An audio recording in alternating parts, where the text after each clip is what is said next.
Hello friends, how are you? I think fine. Welcome to Broad English channel and you are listening to the complete book of yoga by Swami Vivekananda. Let's start. This video is all about chapter 2. Each is great in his own place. According to the Sankhya philosophy, nature is composed of three forces called in Sanskrit Sattva, Rajas and Tamas.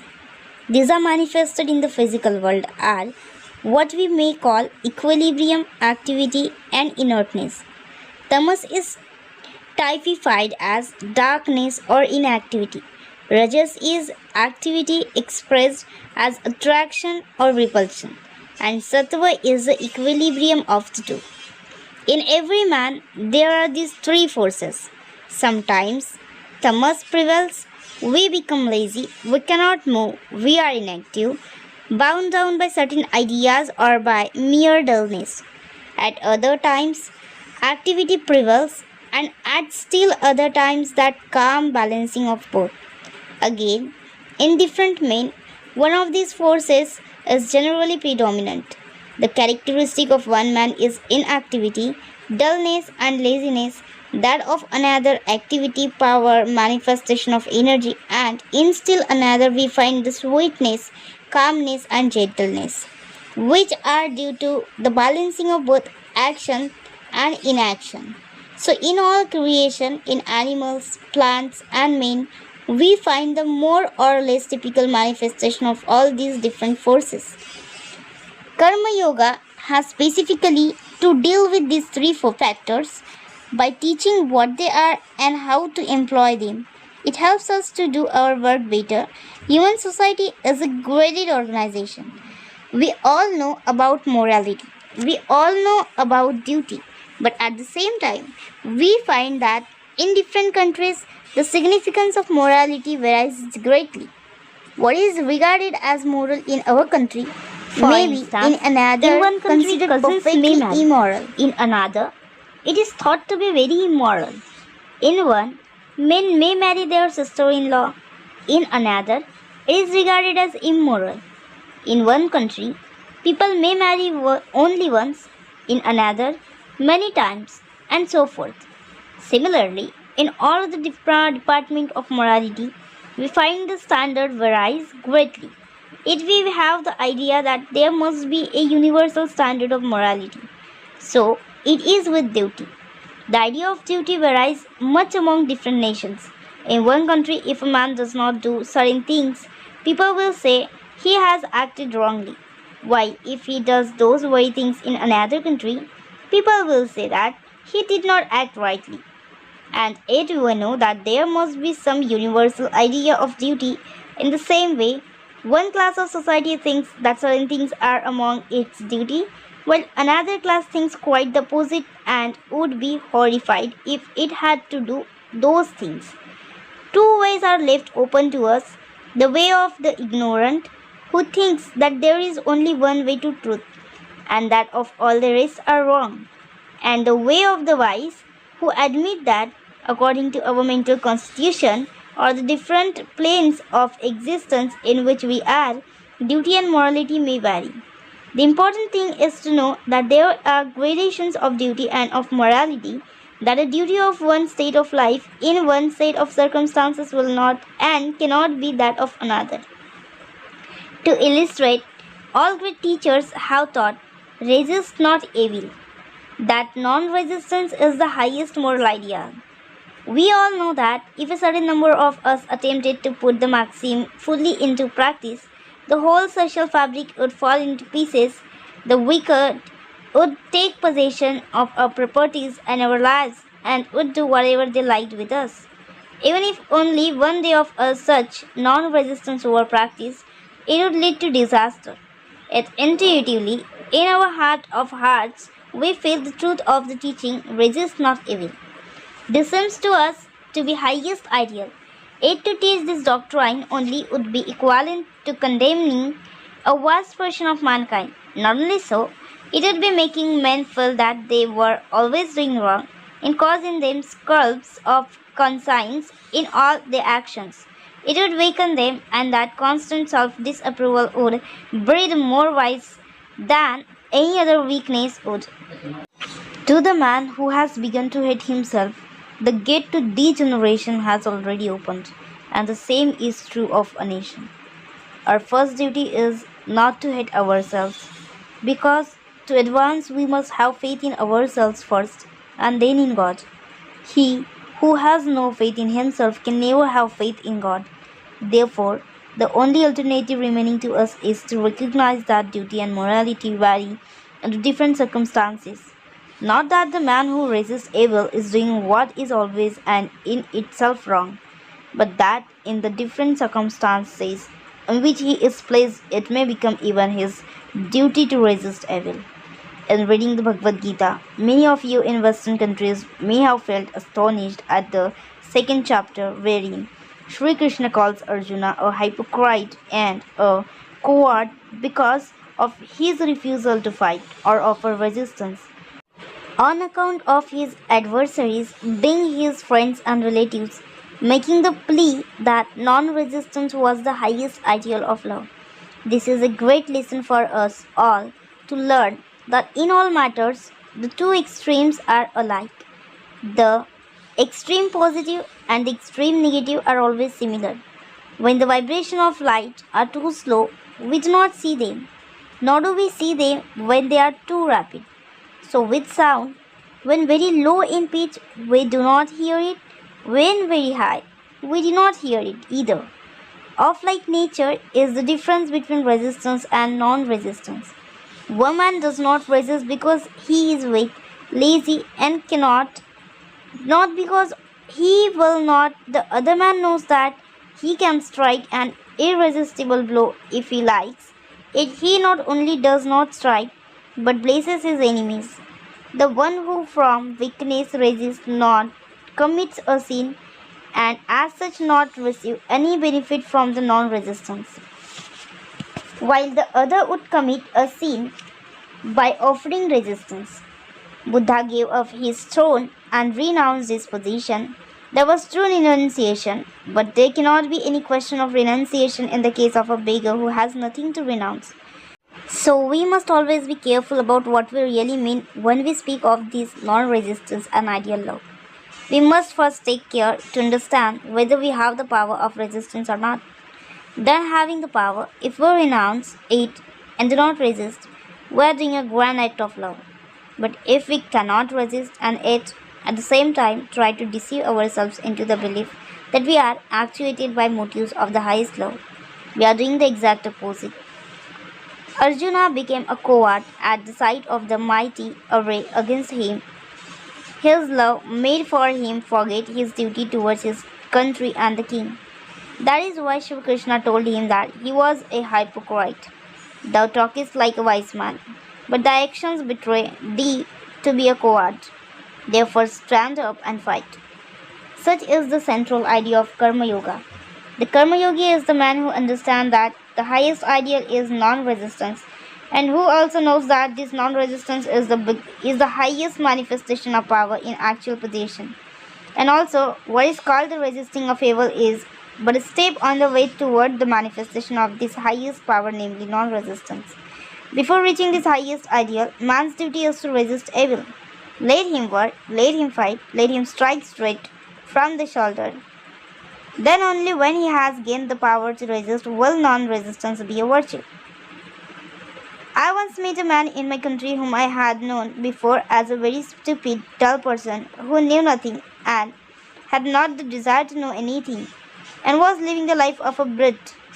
He asked me what he should do to know God, how he was to get free. Can you tell a lie? I asked him. No, he replied. Then you must learn to do so. It is better to tell a lie than to be a brute or a log of wood. You are inactive, you have not certainly reached the higher state, which is beyond all actions, calm and serene. You are too dull even to do something wicked. There was an extreme case, of course, and I was joking with him, but what I meant was that a man must be active in order to pass through activity to perfect calmness. Inactivity should be avoided by all means. Activity always means resistance. Resist all evils, mental and physical, and when you have succeeded in resisting, then will calmness come. It's very easy to say, hate nobody, resist not evil, but we know what that kind of thing generally means in practice. When the eyes of society are turned toward us, we may make a show of non resistance, but in our hearts, it is canker all the time. We feel the utter want of the calm of non resistance. We feel that it would be better for us to resist. If you desire wealth and know at the same time that the whole world regards him who aims at wealth as a very wicked man, you perhaps will not dare to plunge into the struggle for wealth.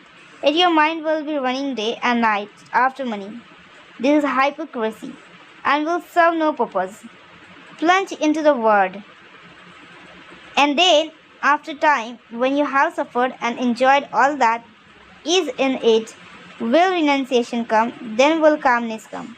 So fulfill your desire for power and everything else, and after you have fulfilled the desire, will come the time when you will know that they are all very little things. But until you have fulfilled this desire, until you have passed through this activity, it is impossible for you to come to the state of calmness, serenity, and self surrender. These ideas of serenity and renunciation have been preached for thousands of years. Everybody has heard of them from childhood, and yet we see very few in the world who have really reached the stages. I do not know if I have seen 20 persons in my life who are really calm and no resisting, and I have traveled over half the world. Every man should take up his own ideal and endeavor to accomplish it. There is a surer way of progress than taking up others' main ideals, which he can never hope to accomplish.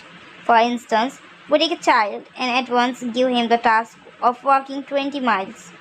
Either the little one dies, or one in 1,000 crawls the 20 miles to reach the end exhausted and half dead. That is like what we generally try to do with the world. All the men and women in any society are not of the same mind, capacity, or of the same power to do things. They must have different ideals, and we have no right to sneer at any ideal. Let everyone to do the best he can for realizing his own ideal.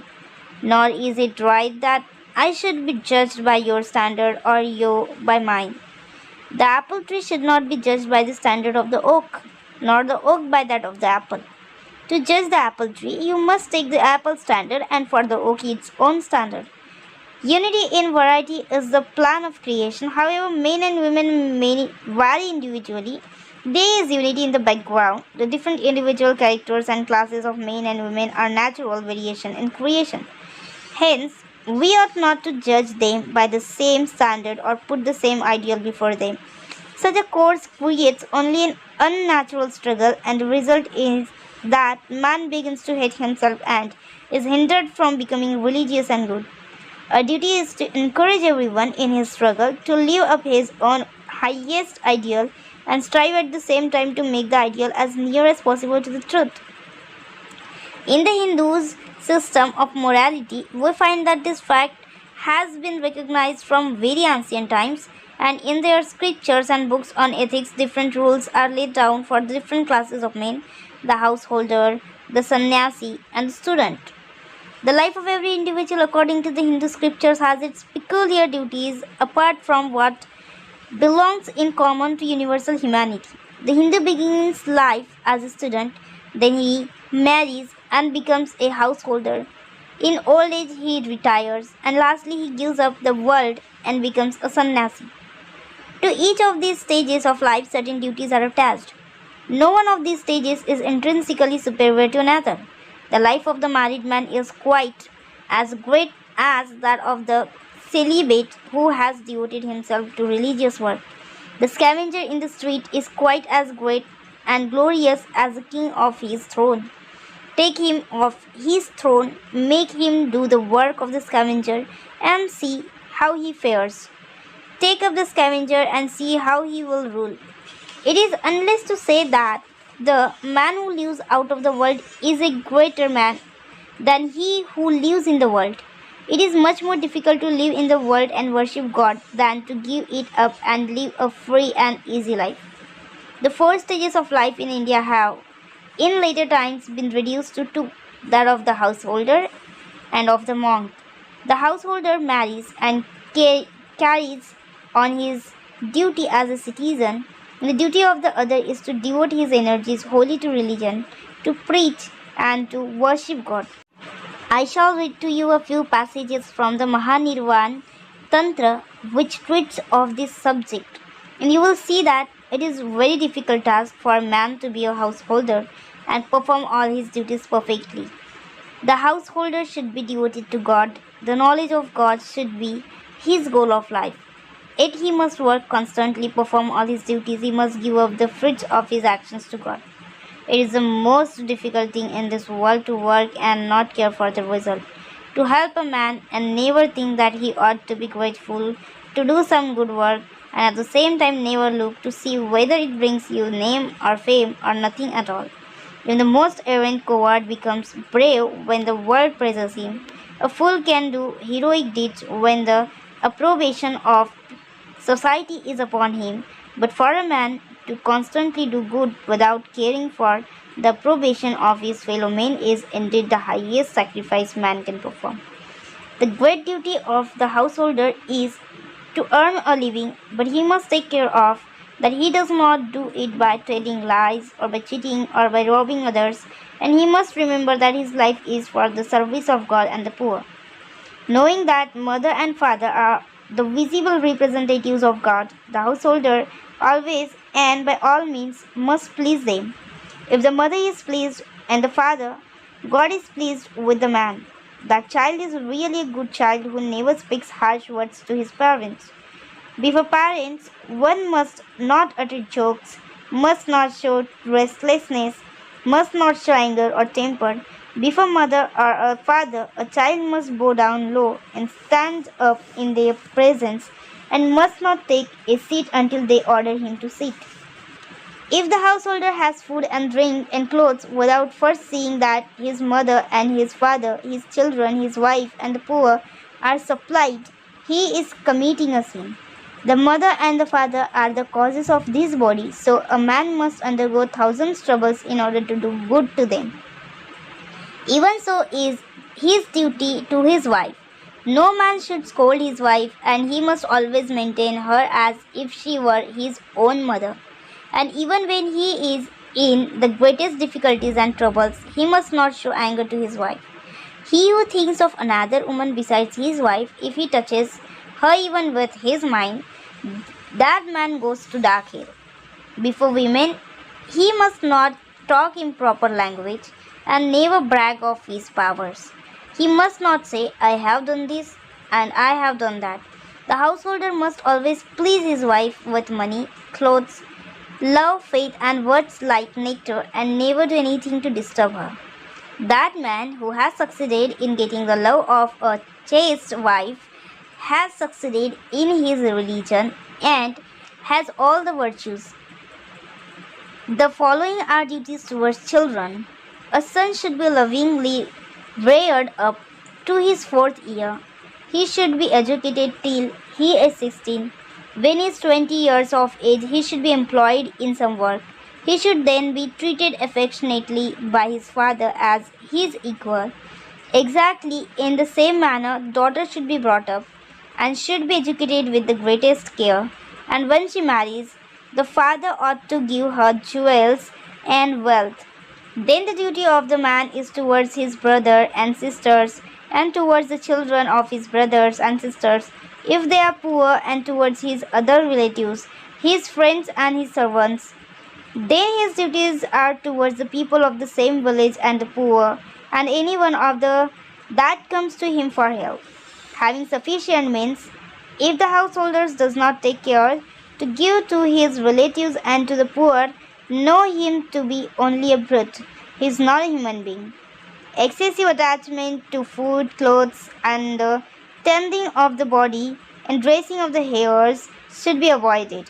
The householder must be pure in heart and clean in body, always active and always ready for work. To his enemies, the householder must be a hero. Then he must resist. That is the duty of the householder. He must not sit down in a corner and weep and talk nonsense about non-resistance. If he does not show himself a hero to his enemies, he has not done his duty.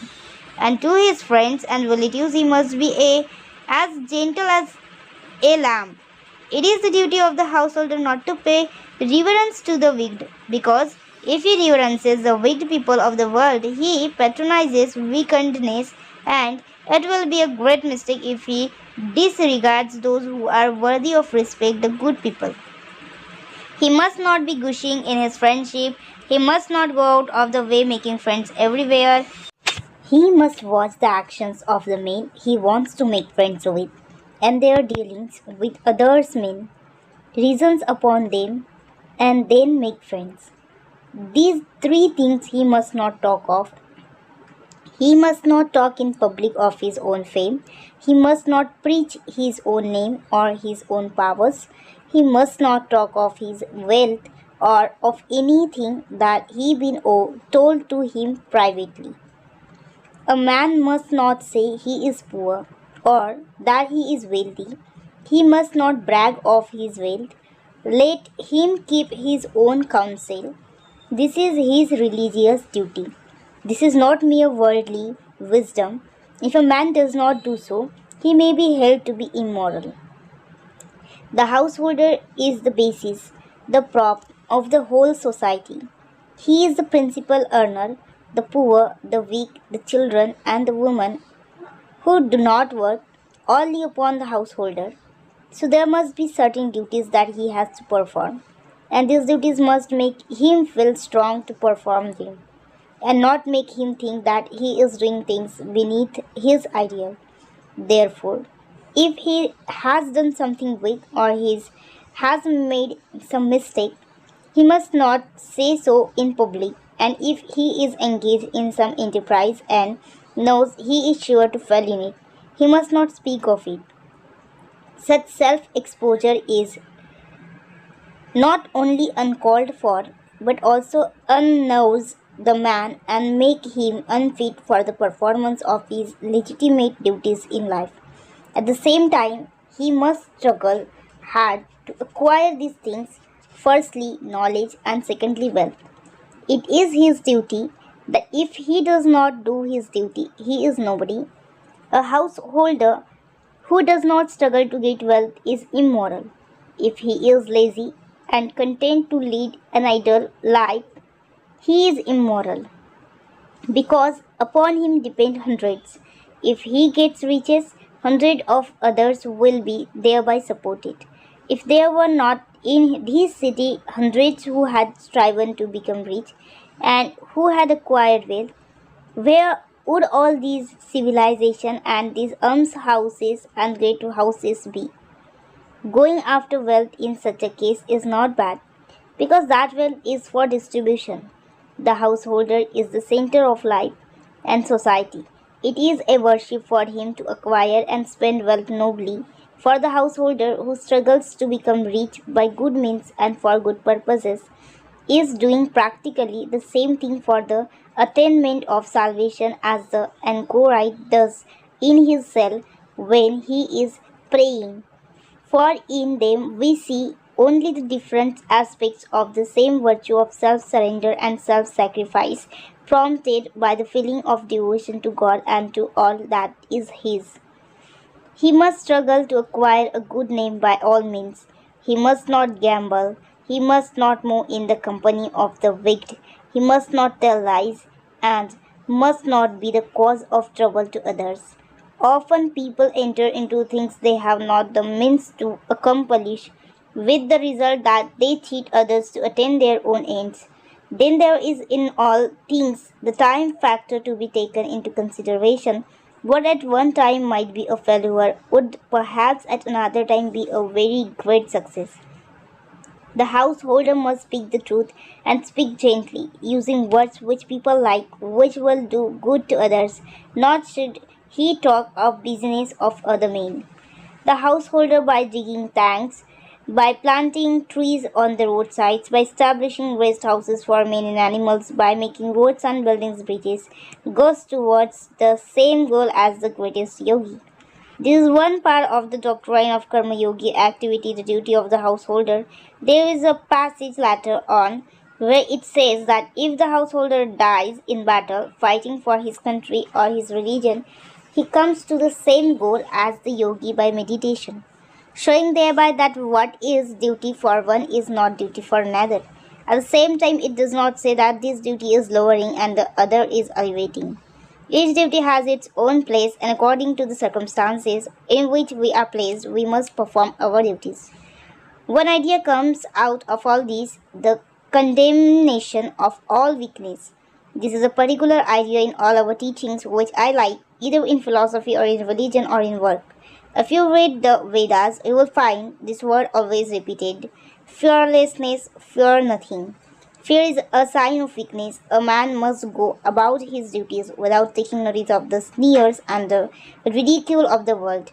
If a man retires from the world to worship God, he must not think that those who live in the world and work for the good of the world are not worshipping God. Neither must those who live in the world for wife and children think that those who give up the world are low vagabonds. Each is great in his own place. This thought I will illustrate by a story. A certain king used to inquire of all the sannyasis that came to his country, which is a greater man, he who gives up the world and becomes a sannyasi, or he who lives in the world and performs his duties as a householder. Many wise men sought to solve the problem. Some asserted that the sannyasi was the greater, upon which the king demanded that they should prove their assertion. When they could not, he ordered them to marry and become householders. Then other came and said, the householder who performs his duties is the greater man. Of them, too, the king demanded proof. When they could not give them, he made them also settle down as householders. At last there came a young sannyasi, and the king similarly inquired of him also. He answered, each, O king, is equally great in his place. Prove this to me. Asked the king. I will prove it to you, said the sannyasi. But you must first come and live as I do for a few days, that I may be able to prove to you what I say. The king consented and followed the sannyasi out of his own territory and passed through many other countries until they came to a great kingdom. In the capital of that kingdom, a great ceremony was going on. The king and the sannyasi heard the noise of drums and music, and heard also the criers. The people were assembled in the street in gala dress, and a great proclamation was being made. The king and the sannyasi stood there to see what was going on. The crier was proclaiming loudly that the princess, daughter of the king of that country, was about to choose a husband from among those assembled before her. It was an old custom in India for princes to choose husband in this way. Each princess had certain ideas of the sort of man she wanted for a husband. Some would have the handsomest man, others would have only the most learned, others again the richest, and so on. All the princes of the neighborhood put on their bravest attire and presented themselves before her. Sometimes they too had their own criers to enumerate their advantages and the reasons why they hoped the princess would choose them. The princess was taken round on a throne in the most splendid array, and looked at and heard about them. If she was not pleased with what she saw and heard, she said to her bearers, move on, and no more notice was taken of the rejected suitors. If, however, the princess was pleased with any one of them, she threw a garland of flowers over him, and he became her husband. The princess of the country to which our king and the sannyasi had come was having one of these interesting ceremonies. She was the most beautiful princess in the world, and the husband of the princess would be the ruler of the kingdom after her father's death. The idea of this princess was to marry the handsomest man, but she could not find the right one to please her. Several times these meetings had taken place, but the princess could not select a husband. This meeting was the most splendid of all. More people than ever had come to it.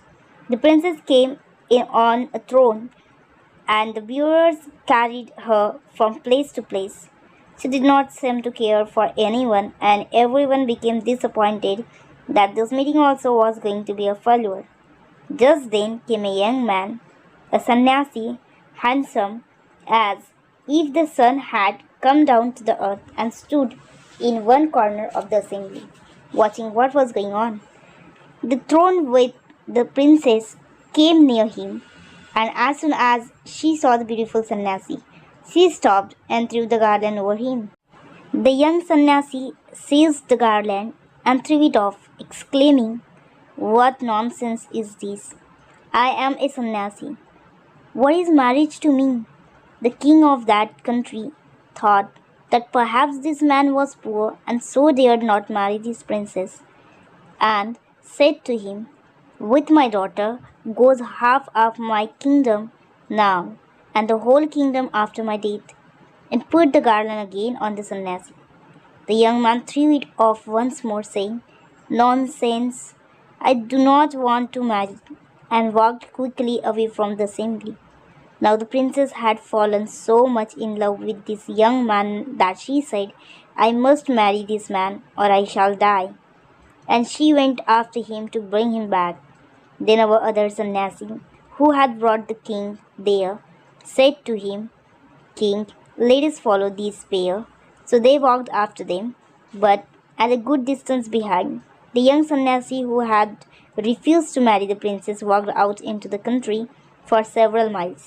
When he came to a forest and entered into it, the princess followed him, and the other two followed them. Now this young sannyasi was well acquainted with that forest and knew all the intricate paths in it. He suddenly passed into one of these and disappeared, and the princess could not discover him. After trying for a long time to find him, she sat down under a tree and began to weep, for she did not know the way out. Then our king and the other sannyasi came up to her and said, "Do not weep. We will show you the way out of this forest, but it is too dark for us to find it now. Here is a big tree. Let us rest under it, and in the morning we will go early and show you the road." Now a little bird and his wife and their three little ones lived on that tree in a nest. This little bird looked down and saw the three people under the tree and said to his wife, "My dear, what shall we do? Here are some guests in the house, and it is winter, and we have no fire." So he flew away and got a bit of burning firewood in his beak and dropped it before the guests, to which they added fuel and made a blazing fire. But the little bird was not satisfied. He said again to his wife, "My dear, what shall we do? There is nothing to give these people to eat, and they are hungry. We are householders. It is our duty to feed anyone who comes to the house. I must do what I can. I will give them my body." So he plunged into the midst of the fire and perished. The guests saw him falling and tried to save him, but he was too quick for them. The little bird's wife saw what her husband did, and she said, "Here are three persons and only one little bird for them to eat. It is not enough. It is my duty as a wife not to let my husband's effort go in vain. Let them have my body also." Then she fell into the fire and was burned to death. Then the three baby birds, when they saw what was done, and that there was still not enough food for three guests, said, "Our parents have done what they could, and still it is not enough. It is our duty to carry on the work of our parents. Let our bodies go too." And they all dashed down into the fire also. Amazed at what they saw, the three people could not, of course, eat these birds. They passed the night without food. In the morning, the king and the sannyasi showed the princess the way, and she went back to her father.